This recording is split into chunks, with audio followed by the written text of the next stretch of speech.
Hello everyone, आज हम देखने वाले अन्य प्रमाण। और इससे पहले हमने क्या देखा था? उपमान प्रमाण देखा था। लगभग हमारे पदार्थ विज्ञान के पेपर 2 के ऑलमोस्ट सारे चैप्टर हो गए। बस एक और चैप्टर कार्यकारण सिद्धांत बच रहा है, उसके बाद हमारे पेपर 2 के सभी चैप्टर हो जाएंगे। अब अन्य प्रमाण में हम देखते हैं कि इसकी अन्य प्रमाण में देखो हमने क्या किया है, जितने भी इसमें 5-6 टॉपिक थे उनको एक टेबल की फॉर्म में लिख दिया ताकि आपको अच्छे से याद हो सके। वैसे तो ये चैप्टर कोई पढ़ाता नहीं है, क्योंकि ये टॉपिक कहीं ना कहीं आप पढ़ चुके होते हैं, लेकिन हमने पढ़ाई क्योंकि आप इतने ज़्यादा, मैं सोच रहा हूँ कि सभी बच्चों को अच्छे से समझ में आ जाए, ताकि कहीं ना कहीं उन्होंने ना पढ़ा हो तो यहाँ पर वो अच्छे से इसको पढ़ ले। पहला है अर्थ उत्पत्ति।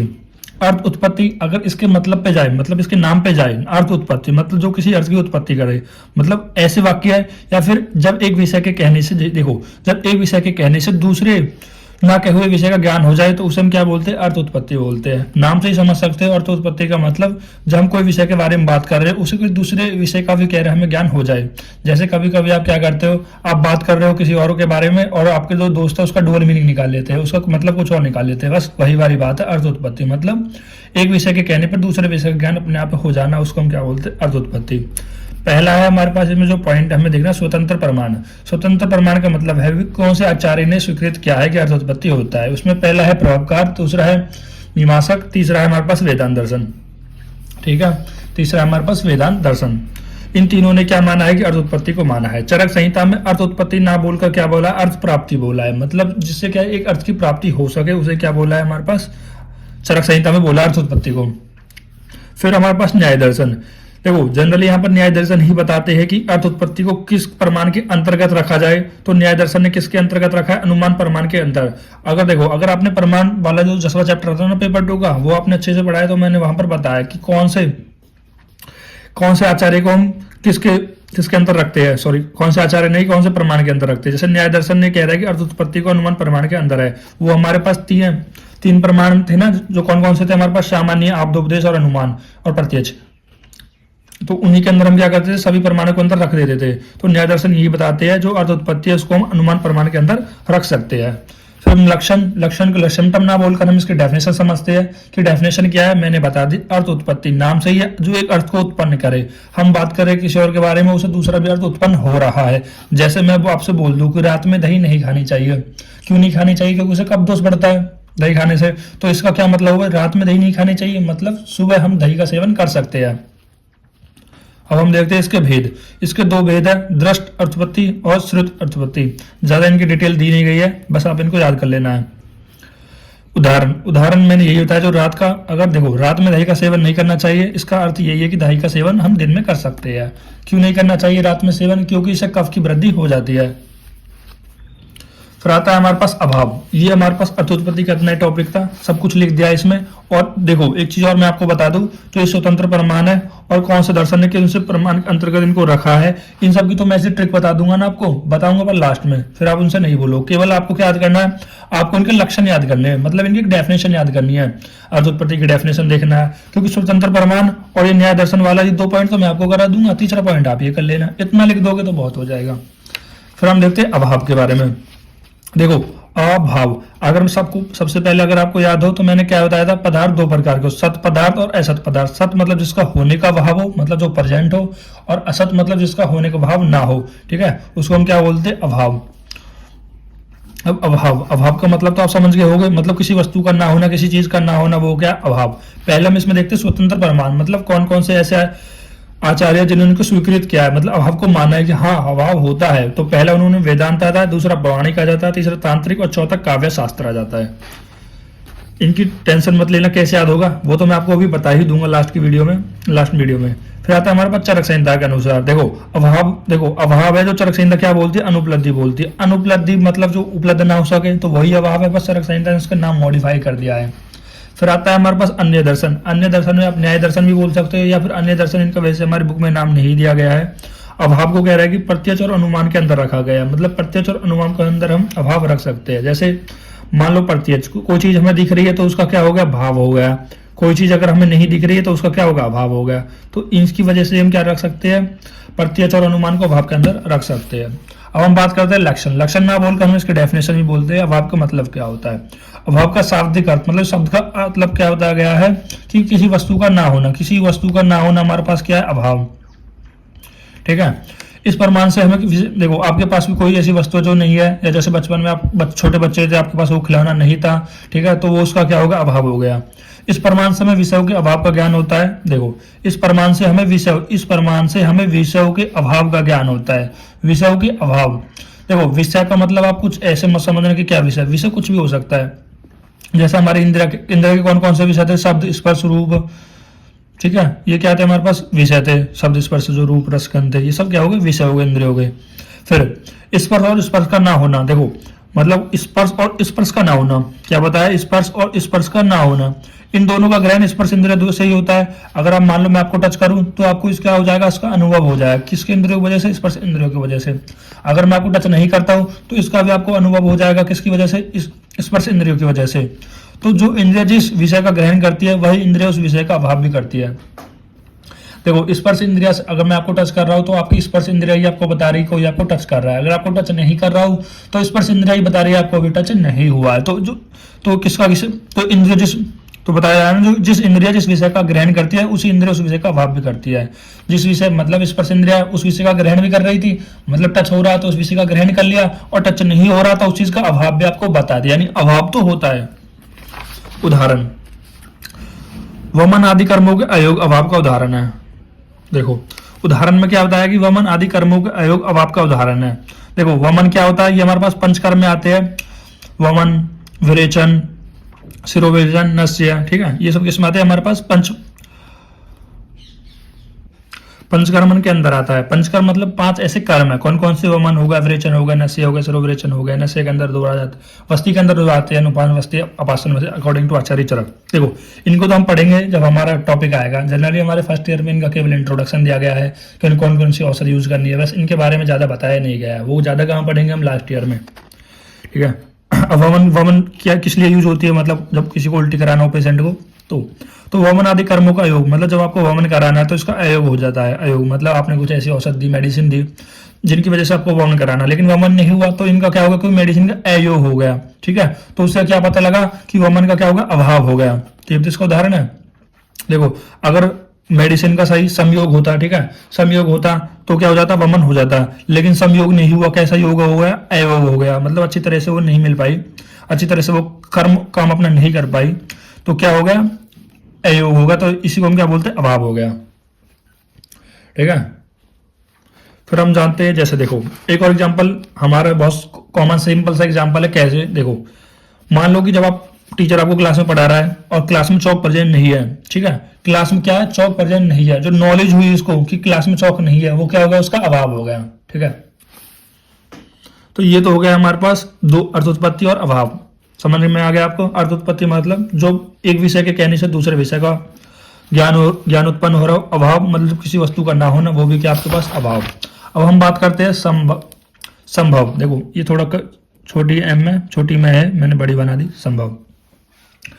संभव या इंक्लूजन। देखो संभव को पहले हम वही जो हम पढ़ते आ रहे हैं, पहले स्वतंत्र प्रमाण, मतलब किस आचार्य ने इसको स्वीकृत किया है, संभव को पौराणिक और तांत्रिका ने स्वीकृत किया है, और किन आचार्य ने कह रहे हैं कि इनको किस प्रमाण के अंदर रखा है, तो संभव को प्रत्यक्ष और अनुमान के अंदर रखा है। फिर तीसरा पॉइंट है लक्षण, यानी डेफिनेशन क्या है इसकी। देखो डेफिनेशन में क्या बताया गया है कि जब किसी विषय का वर्णन किया गया हो और यदि उस विषय के अन्य सभी सूक्ष्म भागों का भी ज्ञान होता हो, उसे संभव कहते हैं। देखो संभव मतलब पॉसिबिलिटीज, कोई चीज होने की। ये बताया रहा है कि जैसे मैं किसी के विषय के बारे में आपको बता रहा हूँ, ठीक है, उस विषय का आपको अन्य सभी सूक्ष्म के भाग का भी ज्ञान होता है, उसे संभव कहते हैं। यानी आपको सभी का ज्ञान होना चाहिए।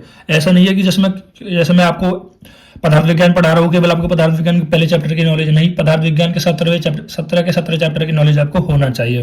तो उसको हम क्या बोलते हैं, संभव बोलते हैं। जो भी कोई विषय है, ठीक है, उसका हम कह रहे पूरी कंप्लीट जो नॉलेज है, कंप्लीट नॉलेज होना किसी भी सब्जेक्ट की, उसी को हम क्या बोलते हैं, संभव बोलते हैं। देखो जो ये हमारे पास संभव है वो कहीं ना कहीं सविकल्पक से मिल रहा है ना। जो आपने प्रत्यक्ष प्रमाण में पढ़ा होगा कि प्रत्यक्ष प्रमाण के भेद कितने हैं, सविकल्पक, निर्विकल्पक, तो वहां पर आपने देखा होगा सविकल्पक में भी तो यही बताया जा रहा है कि वस्तु के अंशंसा ज्ञान होना ही हमारे पास सविकल्पक है। इसी तरह संभव यही है कि वस्तु के कह रहा है कंप्लीट नॉलेज होना किसी भी सब्जेक्ट के बारे में, वही कह रहा है हमारे पास संभव है। चरक संहिता क्या मानती है? चरक संहिता ये माननी है, देखो हमारे पास जो स्वतंत्र प्रमाण है, पौराणिक और तांत्रिक तो मानते हैं कि स्वतंत्र प्रमाण होते हैं, मतलब वो अपने आप एग्जिस्टेंस कर सकते हैं खुद। स्वतंत्र का मतलब वो वो एग्जिस्टेंस कर सकते हैं और वो इन आचार्यों ने एक्सेप्ट किए हैं। लेकिन जो चरक संहिता यानी जो चरक है, चरक संहिता किसने लिखी? हमारे आचार्य चरक ने लिखी। चरक बोल दो, चरक संहिता बोल दो। उन्होंने क्या माना है कि स्वतंत्र प्रमाण, ऐसा कोई स्वतंत्र प्रमाण संभव का नहीं होता, मतलब संभव को हम स्वतंत्र प्रमाण नहीं मान सकते। ऐसा बोल दो कि आचार्य चरक ने क्या संभव को नहीं माना है। फिर आता है उदाहरण। देखो शोध, शोध को हम क्या बोलते हैं? ओडिमा। ओडिमा मतलब कोई सूजन। देखो मैंने बोल दिया कि यहाँ पर इसके सूजन है, तो सूजन से क्या, देखो पहले इसको पढ़ लेते हैं कि शोध कहने पर केवल शोध के स्वरूप का ज्ञान ना होकर उसके साथ उसकी उष्णता, रक्त, वर्ण और वेदना का भी ज्ञान होता है। देखो अगर मैं शोध कह दूं, मैं ओडिमा बोल दूं, सूजन बोल दूं, तो सूजन कहने से केवल केवल शोध के स्वरूप का ही ज्ञान नहीं होगा। मतलब ऐसा नहीं कि भाई सूजन बोल दिया अरे लाल सा हो रहा होगा, ऐसे नहीं। उस केवल स्वरूप का मतलब उसका स्ट्रक्चर कैसा है, केवल उसी का ज्ञान नहीं होगा। उसके साथ उसका रक्त कैसा है, मतलब रक्त वर्ण, मतलब उसका क्या है, कलर कैसा है, ठीक है। लाल है, लाल होता है जनरली, जब कहीं सूजन आ जाए तो लाल कलर, इसका भी ज्ञान हो जाएगा।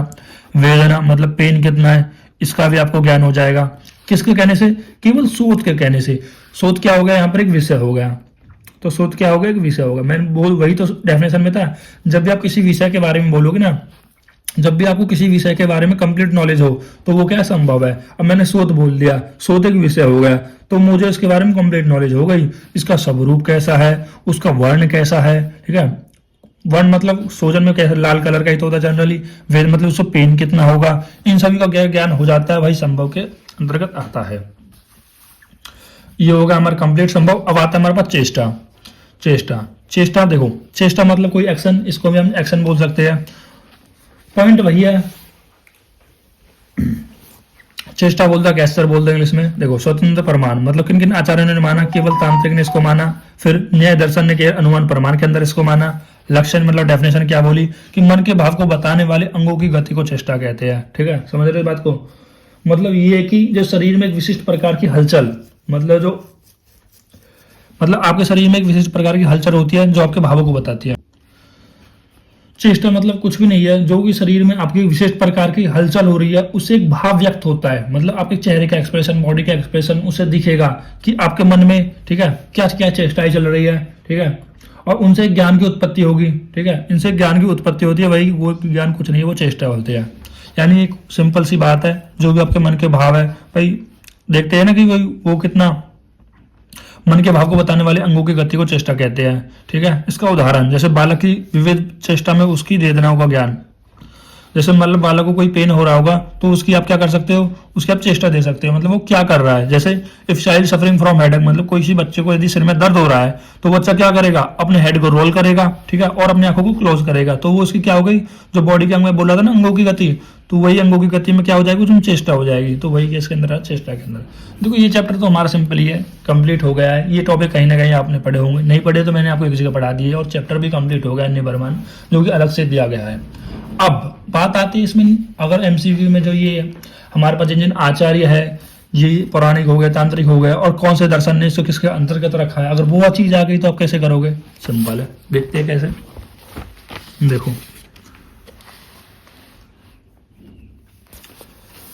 पहला हमारे पास प्रमाण कौन सा था? हमने कौन सा पढ़ा था? अर्थोत्पत्ति। अर्थोत्पत्ति पहला प्रमाण पढ़ा था। ये हमने सब 5 हमारे पास प्रमाण ही तो बताए थे, मैंने कोई और अलग से नहीं। पहले तो मैं ये बताने चाह रहा हूँ, जो ये मैंने 5 बताए थे ये सभी प्रमाण थे, ठीक है। पहला था अर्थोत्पत्ति।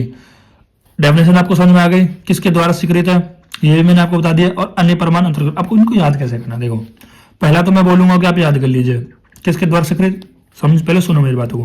परोपकार, मीमांसक और वेदांत, याद कर लीजिए। अभाव, वेदांत तो है ही, वेदांत स्टार्टिंग कर दो। पौराणिक, तांत्रिक और काव्य, दूसरे को भी याद कर लीजिए। आप कहोगे सर आप सबको तो याद करा रहे हो, ट्रिक कहाँ बता रहे हो? बताऊंगा, रुको। अब आपने क्या किया? इसको याद कर लिया और इसको याद कर लिया। कैसे? परोपकार, मीमांसक और वेदांत तो आपने याद किया। वेदांत की जगह आपने लास्ट में फिर से वेदांत लिख दिया, ठीक है। और पौराणिक और तांत्रिक और काव्य शास्त्र रट लेना बिल्कुल। पौराणिक, तांत्रिक, काव्य, या फिर ऐसा कर सकते हो जो पुरानी तांत्रिक है वो कौन सी है? पुरानी तांत्रिक कौन है? काव्य है, ठीक है। कैसे याद करोगे? पहला आपने याद किया कि परोपकार, मीमांसक और वेदांत, पहला तो आपको करना ही करना है। तीसरा नंबर वेदांत है तो वेदांत यहाँ पर उतार देना है। फिर वेदांत उतारने के बाद क्या याद रखोगे कि जो पुराणिक है, पुराणिक तांत्रिक क्या है? कौन? काव्य है। पुरानी तांत्रिक कौन है? काव्य है, ठीक है। अब ये आपको याद होगा, समझो अब सब हो गया। कैसे? देखो पौराणिक और तांत्रिक को, पौराणिक और तांत्रिका लिख दो। फिर कौन बची? प्राणिक तांत्रिक एक बार लिख दिया, फिर तांत्रिक को यहाँ पर लिख दो, तांत्रिक को, ये हो गया तांत्रिक, ठीक है। फिर उसके बाद कौन सा होता है, काव्य शास्त्र, ये लिख दो काव्य शास्त्र। हो गए सारे आचार्य को, कौन से आचार्य कौन से प्रमाण को माना है, हो गए। कैसे, बस आपको याद क्या करना है, आपको यही याद करना है कि बस प्रभाकार मिश्रांग वेदांत, ये 3 कर लेने, इसको ट्रिक से कर लेना। और दूसरे से ही कह रहा है कि जो बाकी अन्य 3 प्रमाण है वो हो जाएंगे। जैसे पौराणिक और तांत्रिक में संभव आ जाएगा, और चेष्टा में तांत्रिक आ जाएगा, और परिशेष में काव्य शास्त्र आ जाएगा। हो गया, ठीक है। अब अन्य प्रमाण में अंतर्भाव, मतलब कौन से आचार्य ने किस प्रमाण को किसके अंतर्गत रखा है। जनरली हमारे पास 3 ही ऐसे प्रमाण बताए थे जिनको हम सबके अंदर रख सकते हैं। कौन कौन से, प्रत्यक्ष, अनुमान, और एक और था वहां पर अर्जुत्पत्ति, कौन सा मुझे ध्यान नहीं आ रहा है, देख लेना आप। पर लेकिन अब इनको याद कैसे करना है, क्योंकि मैं आपको ट्रिक बताने वाला हूं यहाँ पर कैसे है। देखो, अनुमान तो कह रहा है कॉमन है, आपको याद रखना है। कैसे, इसमें भी अनुमान है और इन दोनों में भी क्या है, अनुमान है। अभाव और संभव में अनुमान तो है, लेकिन साथ में प्रत्यक्ष भी है। कैसे याद करोगे, क्या अभाव प्रत्यक्ष का संभव है। देखो, आप एक क्वेश्चन पूछ रहे हो, क्या अभाव प्रत्यक्ष का संभव है, क्या अभाव प्रत्यक्ष का संभव है, मतलब ऐसी चीज का भी अभाव हो सकता है जो आपको दिख रही है, क्या वो संभव है। एक कुछ सोचो ना, अभाव का मतलब जो आपको नहीं दिख रही है, प्रत्यक्ष मतलब देख रहे हो, मतलब जो जिनको आप देख रहे हो, क्या इनका अभाव भी संभव है। तो क्या अभाव प्रत्यक्ष का संभव है, तो इनसे क्या रख लोगे, इनमें क्या आता है हमारे पास, प्रत्यक्ष आता है। किस किस में, अभाव और संभव में, ये भी आपको याद हो जाएगा। बस आपको याद क्या करना है, इनको ट्रिक से याद करना है, सॉरी इनको सीक्वेंस याद करना है। पहला अर्थोत्पत्ति, अभाव, संभव और चेष्टा और परिशेष। देखो, अगर आप बोलो सर इसकी सीक्वेंस की ट्रिक बता दो, तो कैसे बताऊंगा। देखो, क्या अर्थ अभाव संभव का भी, देखो मतलब जो अभाव का जो अर्थ है वो संभव है। संभव कैसे है, अगर चेष्टा करोगे तो चेष्टा से तो आप क्या रखते हो कि जो अर्थ है वो अभाव का संभव है। कैसे संभव है, चेष्टा से। तो आप लिख सकते हो जो अर्थ है अभाव का वो क्या है, संभव है। कैसे, चेष्टा से। राइटिंग भी थोड़ा ध्यान मत देना, बस आप ट्रिक समझ लेना। जो इनसे क्या हो जाएगा, आपका नाम याद हो जाएगा। जो अर्थ है अभाव का वो संभव है चेष्टा से मतलब परिशेष। Thank you guys. अगर आपको ये चैप्टर अच्छा लगा हो, मेरी जो वीडियो है वो आपको समझ में आई हो, और आपको लग रहा है कि आपको ये कुछ काम की है, तो चैनल को लाइक करें, वीडियो को लाइक करें और चैनल को सब्सक्राइब कर लें।